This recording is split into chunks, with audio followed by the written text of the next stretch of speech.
इसमें ज़मीर के बारे में, तो सारी हालतों के लिए 3 सीगे थे। 3 सीगे मुज़क्कर गायब के, 3 सीगे मुअन्नस गायब के, 3 सीगे मुज़क्कर मुखातब के और 3 सीगे मुअन्नस मुखातब के। ये गोया के गायब और मुखातब के 6 सीगे थे। अब आखिरी शक्ल रह गई है, वो है मुतकल्लिम। मुतकल्लिम का माना बात करने वाला। तो जब हम बात करते हैं तो हम अपना नाम नहीं इस्तेमाल करते। मसलन मैं ये नहीं कहूंगा कि अब्दुर्रहमान जा रहा है, ठीक है, अब्दुर्रहमान आ रहा है, अब्दुर्रहमान पढ़ रहा है, ऐसा नहीं कहूंगा। बल्कि क्या कहूंगा, मैं पढ़ रहा हूं, मैं जा रहा हूं, मैं खा रहा हूं, मैं सो रहा हूं, मैं ऐसा कर रहा हूं, ठीक है। और अगर हम ज्यादा लोगों के बारे में कोई बात हो तो हम क्या कहते हैं कि हम ऐसा कर रहे हैं। ये हम और मैं, ये क्या है हमारी जुबान में, ये मुतकल्लिम की ज़मीरें हैं। तो मुतकल्लिम के लिए सिर्फ 2 लफ्ज इस्तेमाल होते हैं, क्योंकि इसमें तस्निया का सीगा नहीं होता और इसमें मुज़क्कर और मुअन्नस का भी फर्क नहीं होता। सिर्फ 2 सीगे होते हैं, एक जमा मुतकल्लिम के लिए और एक वाहिद मुतकल्लिम के लिए, ठीक है जी। आइए हम देखते हैं।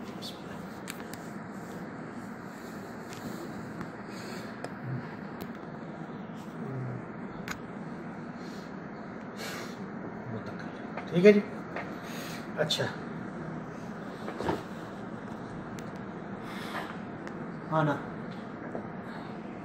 ये क्या है, वाहिद। इसमें हम ये नहीं लिखेंगे मुज़क्कर मुअन्नस, क्योंकि मुज़क्कर मुअन्नस का फर्क इसमें नहीं। नंबर 2 है नहनु। ये क्या है, जमा मुतकल्लिम, ठीक है जी। अच्छा, ये आना जो है, ये अना क्यों नहीं है?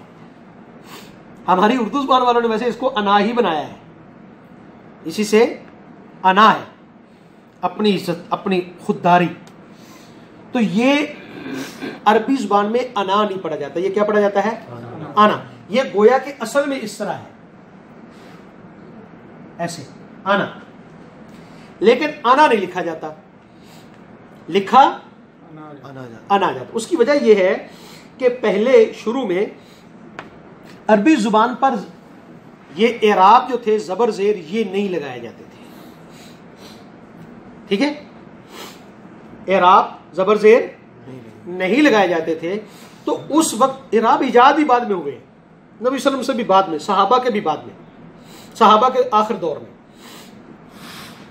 अच्छा, तो उस वक्त उन्होंने, अरबों ने, जहां पर लफ्ज जो मिल जाते थे उसके लिए कुछ निशानियां मुतय्यन कर। ये बात मैं कई दफा कहा है कि अलिफ जो है ये हरफ नहीं है, अलग इसकी आवाज नहीं है, अलग पढ़ा नहीं जाता, बल्कि ये क्या है, अलामत है। ये अलामत और निशानी है। उनमें से वही अलिफ जो है वो यहां पर भी इस्तेमाल होता है, ठीक है। तो यहां पर ये अलिफ जो है ये किसके लिए इस्तेमाल हुआ, निशानी के तौर पर, फर्क करने के लिए। अगर इसको इस तरह लिखा जाता तो कोई इसको इन्ना पढ़ता, कोई इसको अन्ना पढ़ता, पढ़ सकते थे ना। तो इसलिए नून लगाकर ये बता दिया कि ये अन्ना भी नहीं है और इन्ना भी नहीं है, और अन भी नहीं है और इन भी नहीं है, ये है आना। अगर ये इस अंदाज में लिखते तो ये 4 हरफों के साथ इसकी मुशाबत हो सकती थी, अन, इन, अन्ना, इन्ना। तो अलिफ लगा के ये क्या बना दिया, अलिफ लगा दिया साथ, लेकिन बता ये दिया, वैसे बता दिया अपने लोगों को कि इसको पढ़ेंगे अन, ठीक है। अब इसकी मिसाल ले लें। एक टाइम क्या है, टाइम है थोड़ा सा।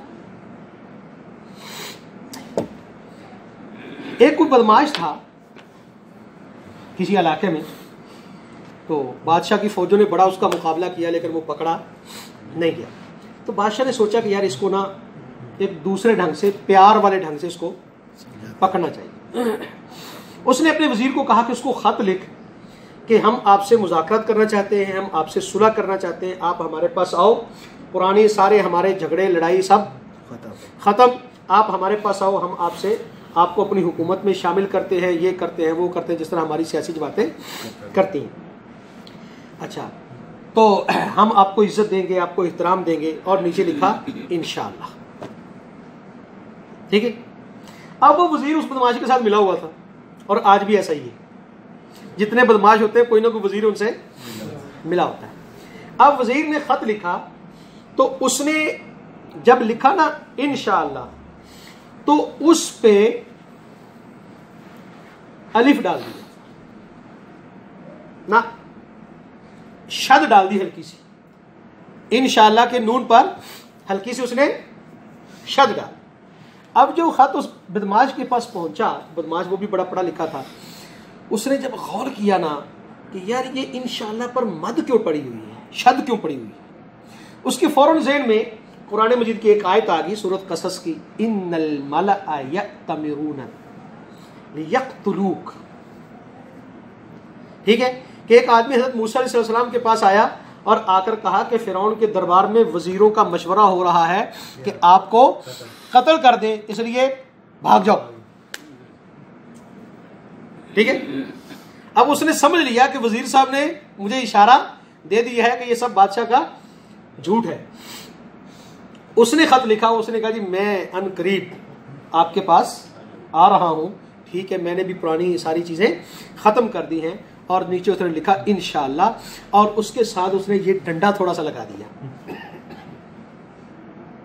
ठीक है, इंशाअल्लाह को थोड़ा सा लंबा कर दिया।